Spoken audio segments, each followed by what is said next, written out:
watching this video, you are in one of three groups. The first group being you personally inquired about me recording you or your band in this recording studio, or possibly doing some mixing work for you.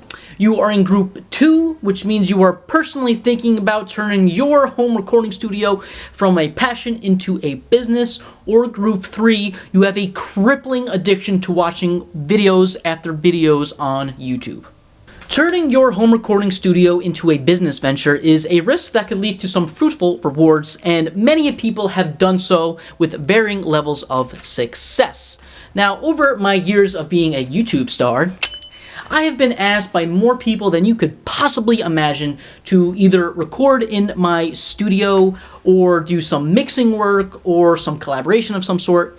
And I had put a lot of thought into, possibly doing this. And with any business venture, there is going to be tons and tons and tons of thought that you should be putting into it to make sure it is a good idea. And after all of my thinking, I have come to the conclusion that the juice is probably not going to be worth the squeeze for either me or you. And I want to go through the reasons why I believe so. And while I'm going to be addressing the audience to this video as if you are in the first group where you are inquiring me about recording your band or yourself, really, if you're thinking about turning your recording studio into a passion, all this stuff I'm going to be talking about is going to be applicable to you, and possibly maybe you haven't thought about some of the things I'm going to bring up. So stick around and maybe you could get some dialogue going. And if you are someone who has made their home recording studio a business in the past, I would love for your feedback and stories and horror stories and whatever that may come your way. Without further ado, let's just get on to the reasons. Reason number 1, you're weird. Reason number 2, I'm weird. Reason number 3, okay, I'm being humorous here, but there is some truth to what I'm saying here. Whenever you bring someone into your personal home, that barrier from professional relationship to informal relationship just gets completely blown out of the water. And, normally when you meet people in person, you can kind of weed out the weirdos. And listen, I've met a couple of you motherfuckers in person. Y'all are weird. And listen, I'm weird too. I'm really weird. I can think of one specific instance where one of you met me in person and I was drunk at a concert and I made an ass out of myself. So we're all weird here, but that's okay, right? There's just something about bringing someone into your home that things can get a little weird, a little quick. And since I'm not meeting these potential clients that are you or emailing me, for all I know, you're a weirdo. I don't know, right? I can't make that distinction if I meet you in person, right? Now, I just don't want to get into the situation that we're recording, I turn all of a sudden, and you're going through my personal record collection talking about the new AI furry porn you're into. I just don't want to even be in that situation. Which really brings me to my next reason. Reason number 3. This is my home. There is zero physical and metaphorical separation from my recording space and my personal space. Right now, we are in my live room, and behind me is my kitchen. That means my dirty dishes, they're in there. My dirty bloomers, they're on the floor over there. My personal bathroom that's connected to my master bedroom, that's the bathroom you have to use. And listen, you people are needy as hell. When I say you people, you know what I mean. I'm talking about you doll users. You are needy. I gotta be a host to you in my own personal house. Now, right now, I live alone, but I'm looking to move in with a girlfriend or someone eventually, right? And they're not gonna wanna deal with you random people in our living space. Now, things would be different if I had a, detached garage from my house where I had all my recording studios, which, that's what I'm working towards, right? But right now, that is not the case. My recording space is literally in the middle of my house. Let's see here, we have the control room right there, living room that we're in, the kitchen behind me, and then I have my other part of the living room, right? This is my house. Letting you people in here? I don't know, man. It's a little weird. It's a little difficult. I would basically have to be a host. You guys are going to be looking at all my baby pictures on the wall. You know what I mean? Am I making sense here? Hopefully you understand what I'm saying. It's much different if you have a dedicated basement or garage or outhouse somewhere where you could do, your business type of thing away from the rest of your house. All right, on to the next reason. Reason number 4, equipment issues. And I brought you to below my control board here because I want to put some attention to this rat nest of wires here.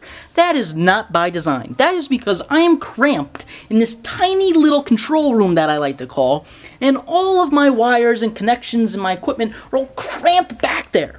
And this is just a metaphorical representation of what I'm trying to say.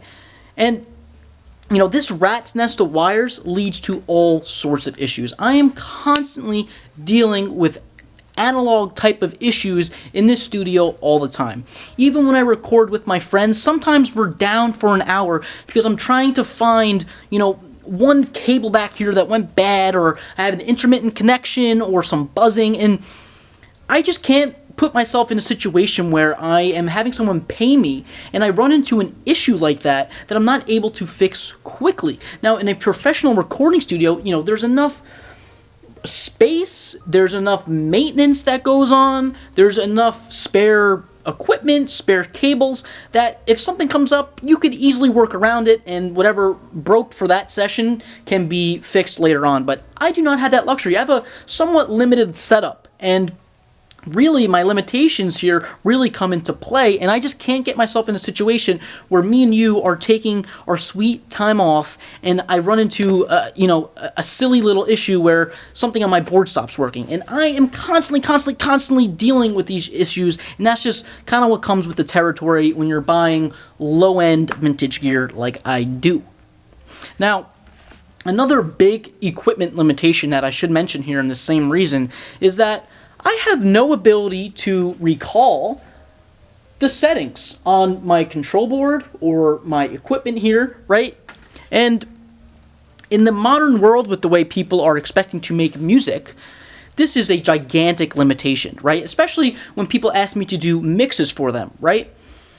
Because I don't have the ability to recall the settings to how I mix down your song, however I mix it down, we better hope that you like it the way I'm finished with it, because if a week later you tell me, I think I want the guitar a little louder, I have to literally start from scratch, right? I have no way of saving my fader positions, my EQs, my compression. That would be impossible, right? It wouldn't work the way you would want it. You would basically just have to take my word for it that I'm going to get it right the first time, and I don't know, that just doesn't, I don't want to get in that situation where we're going back and forth and you're telling me, nah, can you change this, can you change that, and I have to start from scratch. It's never going to be an efficient way to mix, record music like this over online venues like this. And I know people do it, but it's a lot different when you're in a DAW world when you could literally just open up a project and all of your settings are completely the same as they were a month ago, a year ago, whenever, right? Hopefully I'm making sense. Let's get on to the next reason. Reason number 5 is not enough time. I am the type of person that I never want to half-ass everything. I always want to put 110% effort. And with recording music or mixing music, there needs to be time put into it in order for the result to be something that I am going to be proud of and that you are going to be happy with. And I have a mortgage to pay. I have a 9-to-5 job that Monday through Friday I am dedicated to the whole day, basically. And besides that, I am a boyfriend, I am a son, I am a sibling, I am a homeowner, right? There are all these responsibilities. I barely even see my friends anymore being an adult, right? It's hard for me to find the time to, allocate time to record with you, unfortunately. And we basically have to make it so we only record on weekends. Now, a lot of people that are contacting me are coming from faraway places. Now, what are we going to do? If you come for a weekend to do some recording and it's going to take longer than we expect, right? And we don't finish at the end of the Sunday, are you going to fly back to wherever you came from and then you're going to come next week? And you're going to do all these flights just to record in the studio? That would be crazy. That's ridiculous. It doesn't really make sense. It would make more sense if I get people locally, where we could work something out. Maybe you could come after work on a couple days, whatever. But if you are someone online coming from a faraway place, I just don't think it's logistically going to make sense with the limited amount of time that we have. I barely have enough time to do my own music, let alone your music. It is nothing personal to you. Let's go to the next reason. Reason number 6. I do not want to compromise my artistic vision. And I know that comes off as extremely pretentious. I am self-aware. But this is what's going to happen. You're going to come to my studio and you're going to be like, Mario, I want to use a click track on this song. Mario, I have this plugin that I want to use. And I'm literally going to start seizuring on the floor because I'm like, no. And, whenever you start a business like this, especially something as subjective as a recording studio or as a producer, you don't have the ability to say, no, I want to do it this way. You have to listen to your clients, right? That's what you do. You're doing them a service, and you have to do whatever they want. And I just don't want to. I know that's, ridiculous, but, I don't know. The way I record music's the way I record music, and that's kind of why I like it. That's why I enjoy it. Which really brings me to my next reason. Reason number 7, turning your passion into a occupation. And this is going to go for any hobby, right? And this is one of those, tropes, that's the word, where you take something that you really enjoy, you really like doing in your free time, you think, let's make some money from this, and all of a sudden, it just becomes a headache for you. You're no longer having fun, and it just sucks all the joy out of it. And music is something that's really passionate for me, and it's something that sometimes I don't even enjoy myself when I'm doing my own music, right? Because I find it really stressful and it takes a lot of emotion. And I don't know if I want to put myself in that situation where I'm dreading having someone come to my recording studio record music. And I do this for fun. I talk about this all the time on this channel, right? Home recording should be all about having fun, that DIY attitude of just enjoying what you're doing and not seeing it as a job. And I think that's a big deal for me, and I'm not sure I want to cross that threshold. Let's move on to the next reason. Reason number 8. I would have to charge way too much money to make it worth my time to do this. And once again, I'm not trying to say this and come off as super pretentious here, but I very recently was seriously considering doing this for someone, and I put together an Excel sheet where I could calculate how much I should charge someone, and I broke it down per song and the services. And for this instance, it was 4 songs that would be recorded on a weekend, and I would do the mixing after that weekend and some mastering processing. And after all and said it was done, after all the hours I tallied up, I came out to about $3,000 for 4 songs, and I nearly fell off my chair. I didn't even bother telling them the number I came up with because I didn't even want to insult them. To me, that just sounds like a crazy amount of money to have to charge someone to do 4 songs. It seemed, I don't know, there's a moral stop for me from charging someone that much money in this little humble recording studio. Now, I don't know what the going rate is at a recording studio, but $3,000 seems like on the upper end of a higher end studio where you're getting really nice microphones, a really talented recording engineer, and really nice preamps, and all this and all that, and an actual acoustically treated room, you know what I'm saying? So, for me to charge someone that much money, and they come in this little humble-ass studio, I don't know. I can't stomach that. I can't charge you guys that much money. I don't know, man. It just doesn't make sense. Let's just get on to the last and final reason, which I think is the most important. Reason number 9. I don't actually think you guys want me to record your music. And while I'd love to sit here and say, I have an amazing natural talent as a recording engineer, my abilities can't be matched. I would love to do that, but let's all be honest with one another here. That just ain't the truth. My abilities are nothing special. I am a complete novice. I've only been recording music for a relatively short amount of time. Every single time I start a new recording, I'm learning at least 5 new things about recording music, okay? And maybe you see some of the equipment here and you think, well, I want to record with that equipment. And really, there's almost nothing special about this recording here besides my 16 track and my Space Echo here. Everything else can be had for very cheap. I have not paid a lot for any of this equipment. I explain this all of the time. All this stuff you can acquire over the course of a few years. It's really not that much going on, I promise you. And I know what you're thinking, but Mario, I want to record on a tape machine. I want to record on tape. No, you don't. You don't want to record on a tape machine. You think you do. Maybe you think you do, but honestly, I don't think you do. I think there's so much romanticism about it that you think you do, but I don't know. I get it. I like recording on tape for that romanticism, but I do think there's some like mythical, thing going on there where people think they're going to record on tape and all of a sudden their music's going to sound garage or vintage or whatever word you want to put in there. And I say this all the time. This tape machine has 1% to do with my sound, if I'm going to put some quotations there. Extremely little to do. It has 1%. Something like that, right? There is very little significance to using a tape machine. It is all about approach. I say this all the time. All you need to do, if you want to make a recording that sounds like one of my songs or one of my recordings, all you need is a $20 Shure microphone mixer and a $20 VCA compressor.